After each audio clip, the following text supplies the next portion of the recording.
그러니까 저희는 사실은 테슬라에서 어떤 자동차 모델이 나오더라도 이제는 그 하드웨어로 돌아서는 데는 쉽진 않다고 생각하거든요.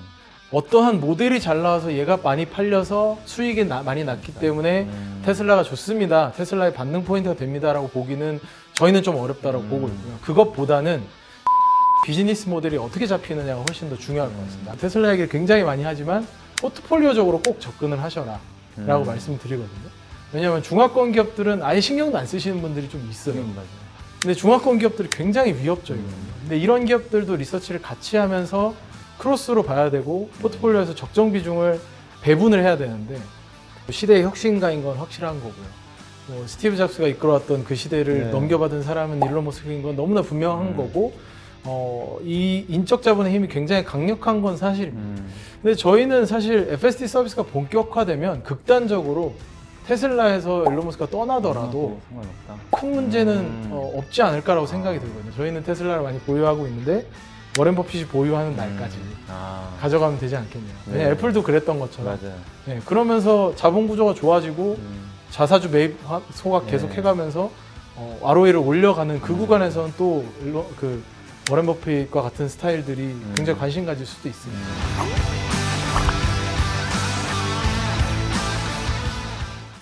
저희는 그래서 사실 기술적인 차원보다는 주식 투자의 관점에서 보자면 이걸 포트폴리오 차원에서 접근해야 된다고 생각을 하거든요.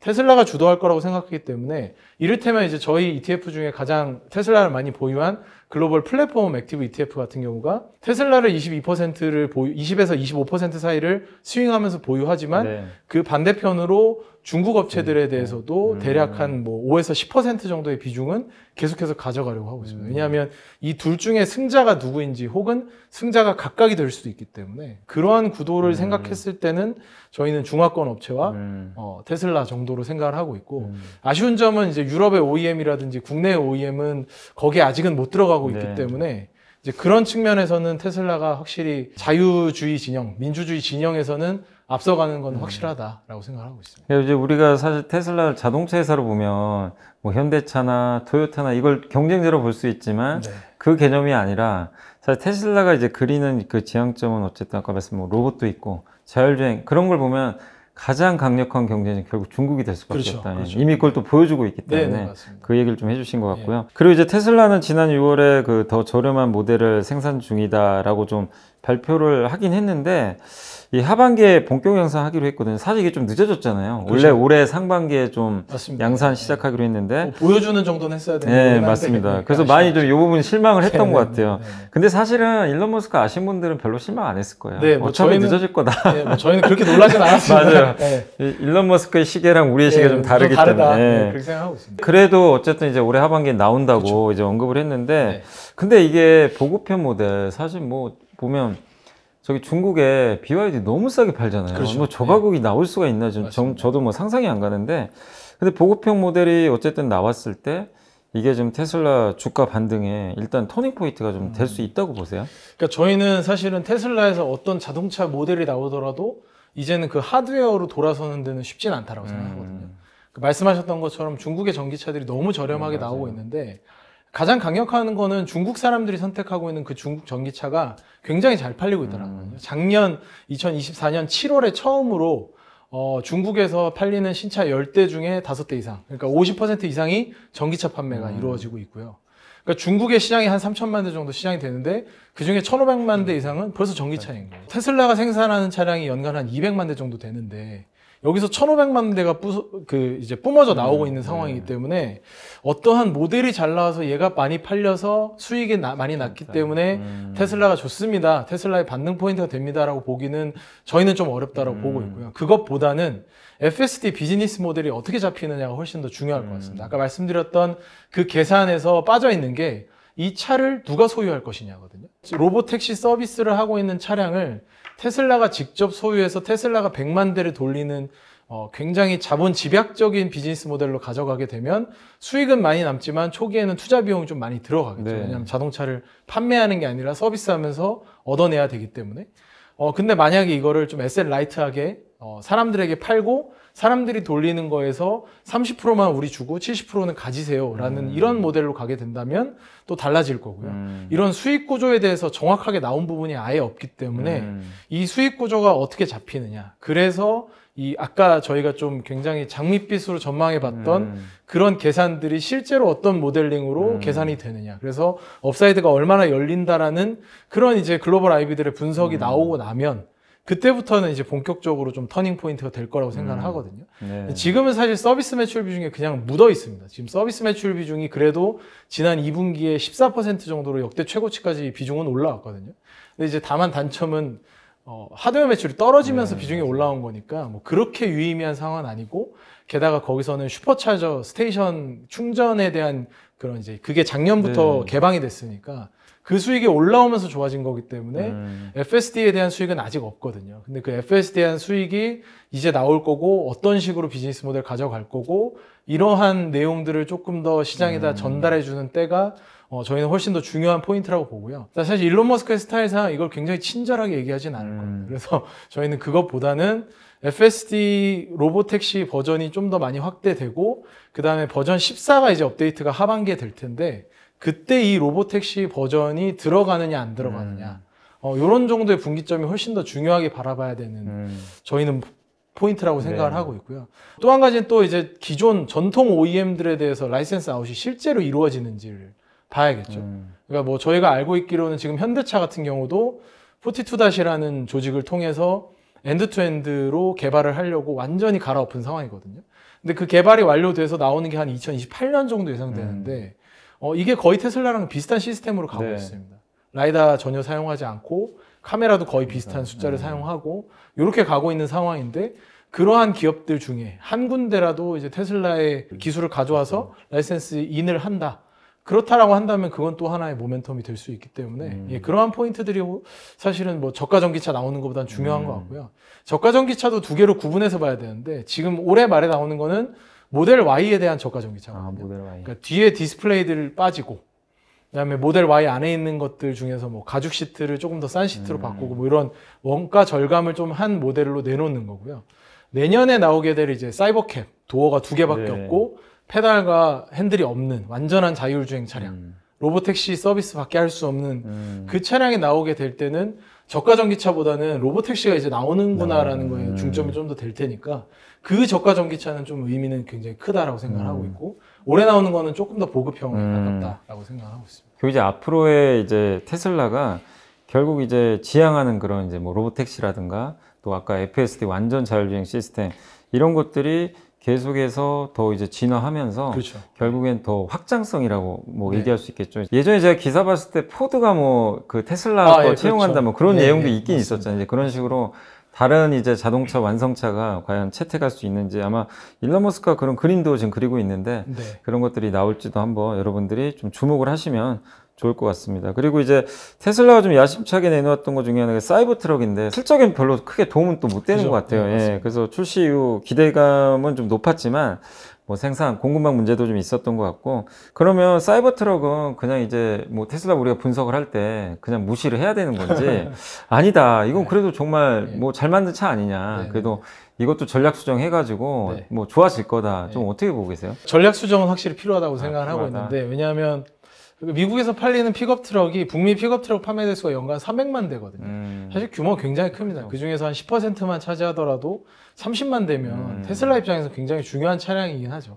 그래서 이 포지셔닝은 하나 가져가야 되는데 가장 큰 문제는 가격이었죠. 결국에는 사이버 트럭 같은 경우는 8만 달러에서 10만 달러까지의 가격을 제시하고 있는 상황이고, 일반적인 컴팩트 픽업 트럭은 한 3만 달러 정도는 사거든요.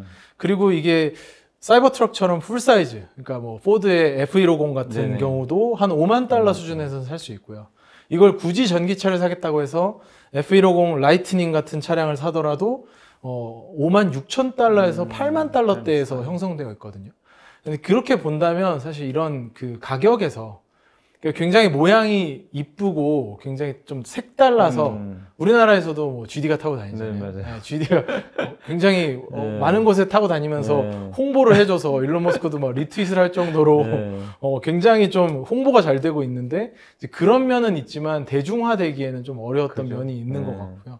이제 그런 측면에서 전략 수정이 조금은 필요하지 않나. 맞아. 근데 이 제품 수정을 하는 과정에서 또 고민은 이제 사이버트럭 자체가 사이즈가 기존의 그 세단이나 SUV랑 많이 다르다 보니까 FSD를 함에 있어서도 아직은 적응 단계라고 하더라고요. 그래서 그런 것들도 좀 적용이 필요하기 때문에 제품 수정을 통해서 또 공략해야 되는 시장이라고는 생각은 하고 있습니다. 어쨌든 모양이 너무 다르잖아요. 그렇죠. 기존 네. F150 딱 생각하면. 네, 네, 그러니까 네. 처음에는 그냥 약간 대중적인 모델로 만들어서 맞아요. 히트 시킨 다음에 좀 자기 하고 싶은 거 했으면 어땠을까.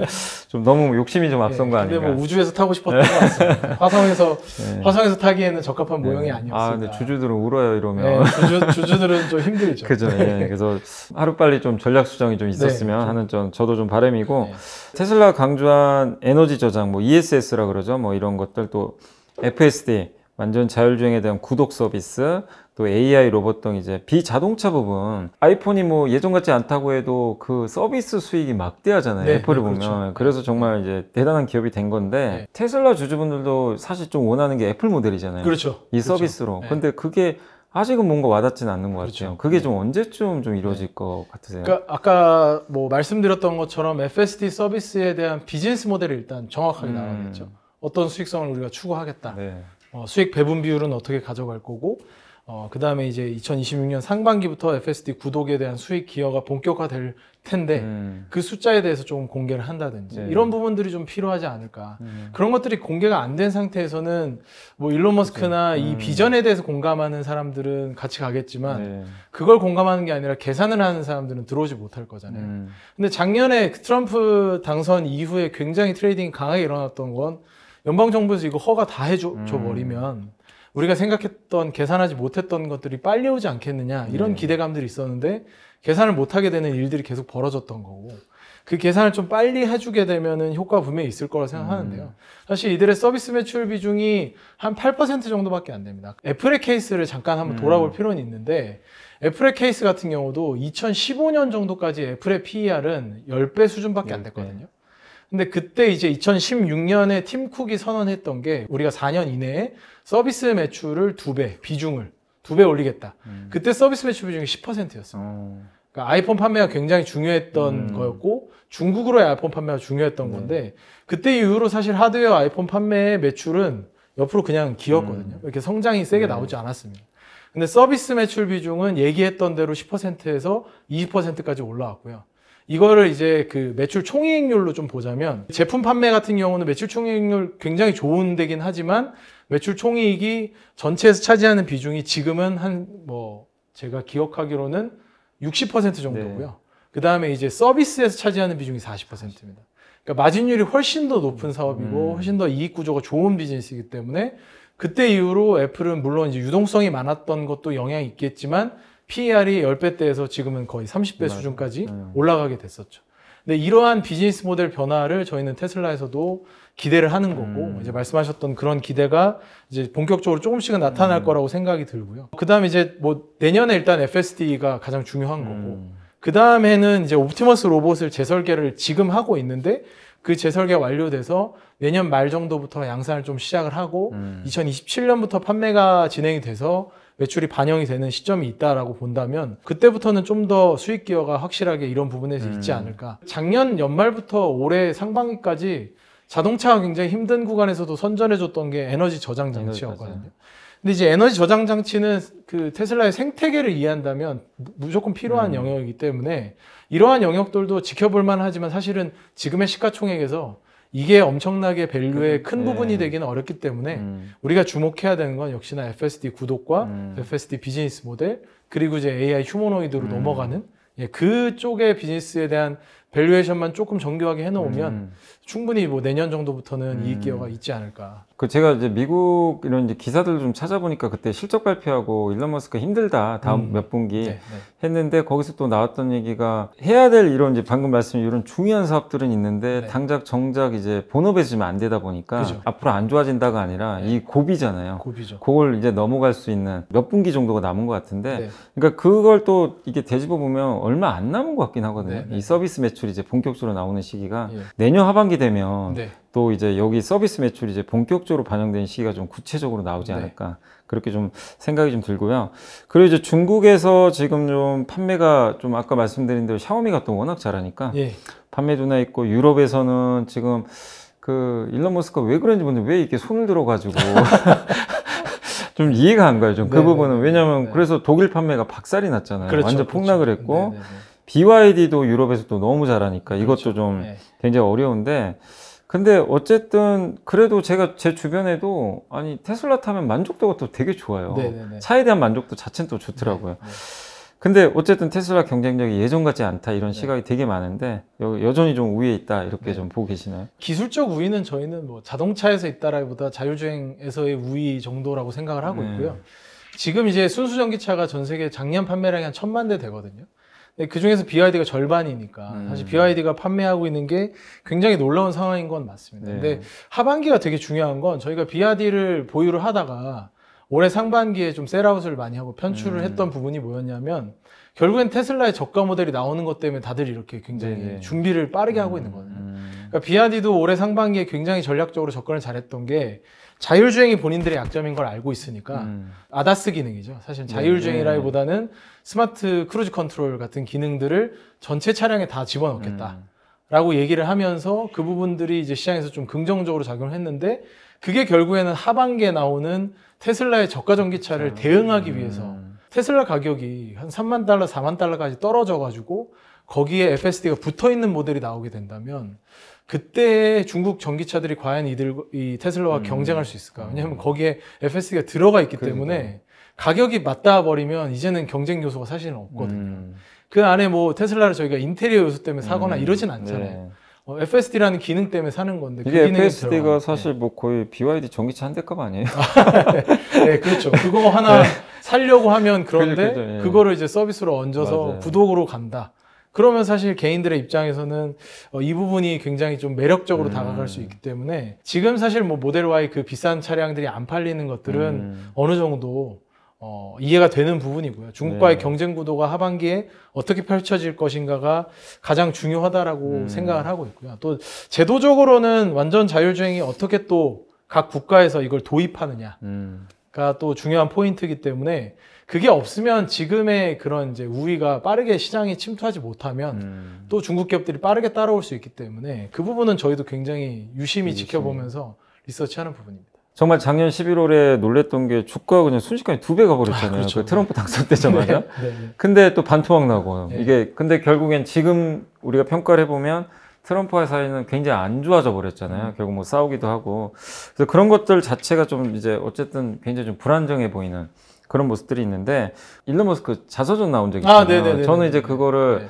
이제 사서 제가 이제 그때 추석 때 다 읽어봤거든요. 네. 그거를 딱 보자마자 무슨 생각이 들었냐면 테슬라를 사고 싶었어요. 주식을 진짜 네네네. 완전 빠졌어요. 그쵸, 저는 그쵸. 그 책을 보면 어쩔 수 전까지는 없죠. 그쵸. 그 전까지 일론 머스크 별로 안 좋아했거든요. 네네. 예, 근데 생각이 바뀌었어요. 네. 이 사람 진짜 미친 사람이다 이거. 예, 그래서 세상 바꾸는구나. 네. 그래서 되게 좀 그러면 존경심도 들긴 네, 했거든요. 네. 근데 지금 또 생각해 보면 그런 게 또 장점도 있지만 너무 불안정해요, 사실은. 그쵸, 예, 그쵸. 너무 이제 예측이 좀 안 되다 보니까 그럼 본부장님 좀 어떻게 보세요? 시대의 혁신가인 건 확실한 거고요. 뭐 스티브 잡스가 이끌어왔던 그 시대를 네. 넘겨받은 사람은 일론 머스크인 건 너무나 분명한 거고 이 인적 자본의 힘이 굉장히 강력한 건 사실입니다.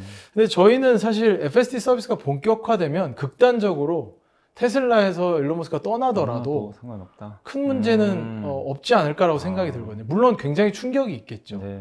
근데 오히려 이제 스티브 잡스 이후에 팀 쿡이 기업 시가총액을 굉장히 네, 맞아요. 올려놨던 것처럼 안정적으로 운영해주는 사람이 들어와도 왜냐하면 FSD라는 건 이미 기술이 어느 정도 구축이 되어 있는 상황이고 후발주자랑의 격차가 어느 정도만 있다면 완전히 승자 독식이 될 수밖에 없잖아요. 아까 말씀드렸던 웨이모의 사고율 데이터나 이런 것들을 보시면 사실 뭐 테슬라가 분기마다 그 사고에 대한 데이터를 얘기를 하거든요. 근데 항상 강조하는 건 우리의 지금 현재 쓰고 있는 주행 보조 시스템만 쓰더라도 사람이 그냥 운전하는 것보다 사고율이 현저히 떨어진다. 한 10분의 1 정도로 떨어지거든요. 근데 그 정도의 데이터를 계속 증명해 왔기 때문에 아마 사람들은 기울을 수밖에 없습니다. 이거는 자동차 보험 비즈니스랑 비슷하다고 생각하거든요. 자동차 보험은 1등이 다 먹을 수밖에 없는 시장이에요, 사실. 규제를 안 한다면. 왜냐하면 그들이 가장 싸게 제공할 수밖에 없기 때문에.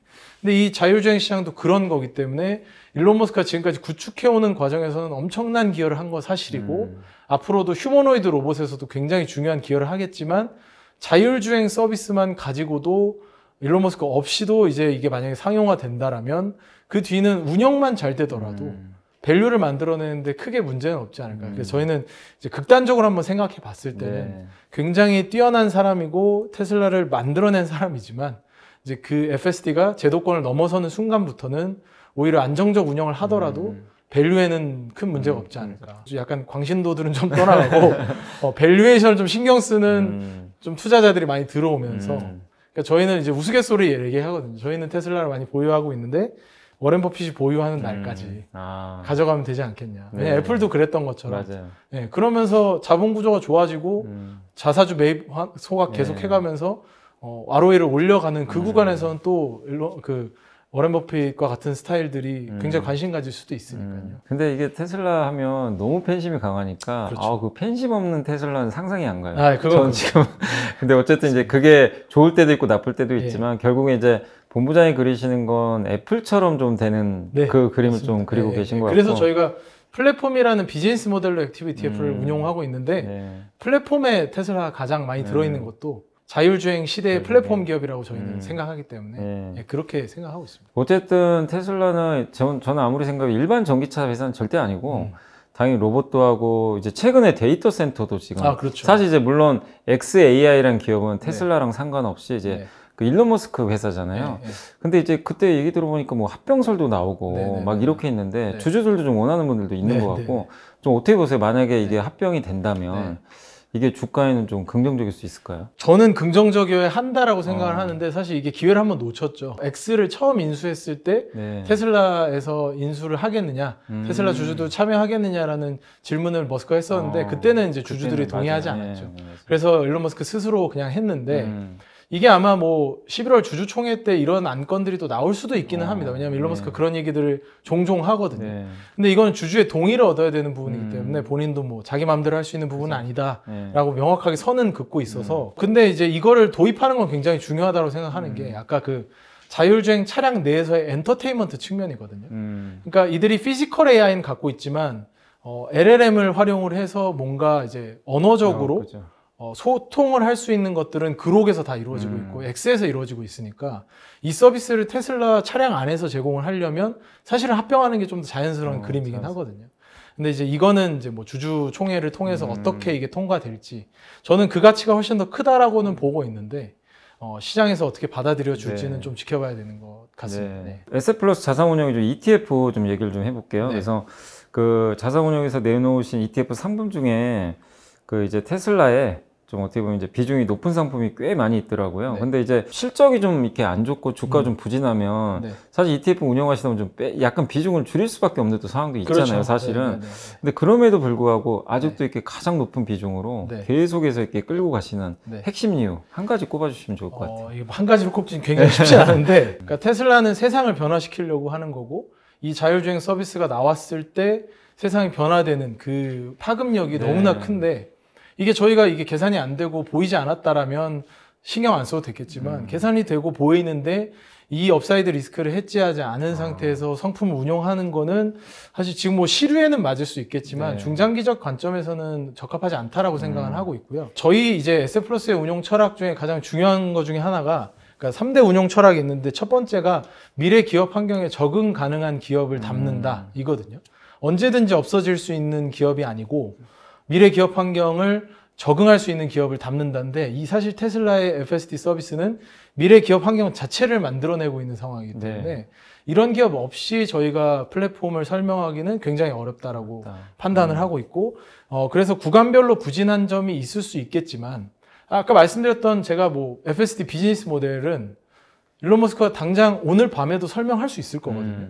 그러면 이게 주가가 상승해도 할 말이 없는 네. 상황입니다. 그렇기 때문에 저희는 이 업사이드 리스크가 항상 존재하는 기업에 대해서 보유를 하되, 이 포트폴리오를 굉장히 위험하게 가져가시는 분들이 많더라고요.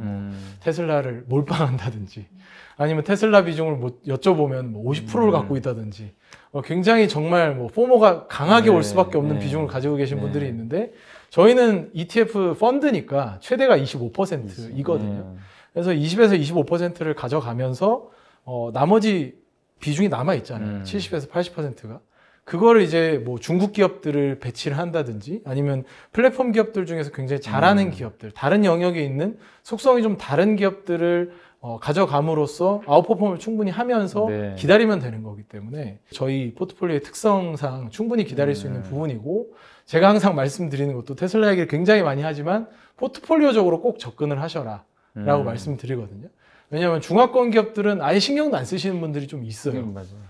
근데 중화권 기업들이 굉장히 위협적이거든요. 근데 이런 기업들도 리서치를 같이 하면서 크로스로 봐야 되고, 포트폴리오에서 적정 비중을 배분을 해야 되는데, 그 배분을 물론 다 신경 쓰면서 하실 수 있는 분들도 있지만 대부분은 그렇지 못하시기 때문에, 그런 관점에서 저희는 이제 그런 운용을 할 수 있는 게 저희 액티브 운용의 뭐 당위성이라고, 저희 존재의 이유라고 생각을 하기 때문에 그렇게 좀 운용을 하고 있습니다. 긍정적인 말씀도 많이 해주셨지만, 이게 뭐 주가라는 건 언제든지 변동성도 나오고, 또 네. 이제 중국의 추격. 네. 근데 이게 위협은 되지만 또 그걸 ETF의 장점은 그런 걸 또 포함할 수도 있는 네, 거니까, 그렇죠. 네. 그런 면에서 좀 ETF를 이게 포트폴리오 관점에서 운용하시는 것도 되게 좀 테슬라를 좋아하시는 분들이라면 또 한번 고민해 볼 만한 네. 그런 아이디어인 것 같습니다. 저도 이제 앞으로 5년, 10년 뒤에 테슬라를 보면 굉장히 기대가 좀 크거든요. 네. 정말 또 어떻게 변화를 일으켰을지 좀 궁금한데, 그 관점에서 보면 결국 전기차는 아닌 것 같고, 네. 그 다음을 생각하는 성장 동력은 좀 네. 그래도 가장 중요한 건 뭐라고 좀 예. 보고 계세요? 당연히 휴머노이드 로봇이라고 생각을 로봇? 하고요. 네. 뭐 오늘은 그 주제를 많이 이야기를 안 드리긴 네. 했지만, 일론 머스크도 항상 얘기하다시피, 그리고 이제 테슬라를 똑같이 많이 보유하고 있는 아크 같은 경우도 항상 얘기하는 것처럼 휴머노이드 로봇 시장이 굉장히 훨씬 더 큽니다, 사실. 휴머노이드 로봇 시장을 우리가 몇 가지만 구분해서 보더라도 굉장히 큰 규모인데, 아까 그 경제적인 효과로 계산을 하면 사실 몇 경원이 나오기 때문에 현실성이 좀 없는 네. 숫자여서, 저희가 단순하게 그냥 집안에 한 대씩 들여놓는다. 근데 그게 뭐 가구 수가 전 세계 가구 수에서 10년에 한 번 정도 산다라고 계산을 해도, 단순 계산을 해서 로봇 가격이 한 3천만 원이라고 치면 3천조 정도 시장이 또 나오거든요. 그러니까 이걸 구매하는 것만 해도 이만큼의 시장이 나오고요. 그다음에 이제 시장뿐만 아니라 우리가 많이 생각해 봐야 되는 게, 제가 가장 많이 생각나는 게, 이제 저희 그 할아버지께서 지금 요양병원에 계신데, 그 요양보호사님들을 그 쓰기 위해서 굉장히 사실 비용이 많이 들잖아요. 근데 그런 비용들을 휴머노이드 로봇이 대체를 해준다라면 굉장히 큰 효과들이 있을 수밖에 없고요. 거기에 뭐 2천만 원, 3천만 원짜리 기기를 갖다 놓고 활용을 한다.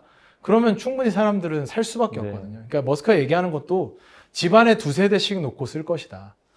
이게 기능에 따라서 가정일을 해주는 휴머노이드 로봇, 나갈 때 같이 동행해주는 그런 로봇, 뭐 용도에 따라서 쓰고, 앱스토어처럼 빨래 기능이 있는 그런 이제 소프트웨어를 받아서 쓴다든지, 뭐 이런 식으로 발전 가능한 시장이기 때문에 굉장히 더 파급력은 훨씬 더 크다라고 생각을 해서, 5년, 10년 뒤의 그림은 저희는 이제 휴머노이드 로봇이라고 생각을 하고 있습니다. 예. 참 많은 얘기들을 해봤는데, 그래도 어쨌든 정말 혁신 기업은 분명합니다. 미국의 M7을 이루는 또 기업 중에 하나이기 때문에 또 좋은 결과들이 나왔으면 좋겠고요. 마지막으로 오늘 촬영하셨는데 좀 소감 한 말씀 해주시면 감사하겠습니다. 네, 제가 항상 말씀드리고 싶은 건, 어디 나가서 저희가 테슬라 이야기를 하게 되면 굉장히 저를 뭐 이렇게 테슬라미나 광신도로 좀 이해하시고 계실 수 있는데, 저희도 굉장히 밸류에이션에 고민을 많이 하면서 포트폴리오로 가져갑니다. 근데 이 부분을 꼭 해보셨으면 좋겠어요. 아까 말씀드렸던 경제 규모 계산하는 게 그렇게 어렵지 않거든요. 요즘에는 또 챗GPT나 뭐 이런 서비스 활용하면 몇 개만 프롬프트를 넣으면 바로바로 시장 규모 계산해주고 이렇게 하기 때문에 별로 어렵지 않습니다. 근데 그 끝점이 어디를 향해서 가고 있고, 시장 규모가 얼마나 커질 수 있는지에 대해서 감을 가지고 버티는 것과, 그냥 시장에서 얘기하니까, 머스크가 이렇게 얘기를 하니까, 혹은 옆에서 사니까 라고 얘기하는 건 완전히 다르잖아요. 이거는 그냥 주워듣는 거고 여기는 완전히 투자인 거잖아요.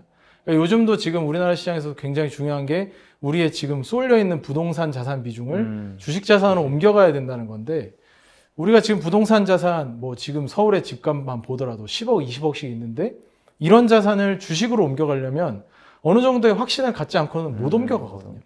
네, 그렇게 옮겨갈 수 있으려면 이러한 계산들 어느 정도의 공부 우리가 부동산도 열심히 공부하잖아요. 거기가 학구는 어떻고 뭐 거기 평형은 어떻고 뭐 구조는 어떻게 돼 있고 뭐 이런 거 다 공부하잖아요. 이제 그런 것처럼 어느 정도의 공부를 하면서 업사이드 포텐셜이 있는 기업들과 함께 하신다면 충분히 좋다라고 생각하고 포트폴리오적으로 꼭 접근하셨으면 좋겠습니다. 오늘 좋은 말씀 감사드리고요.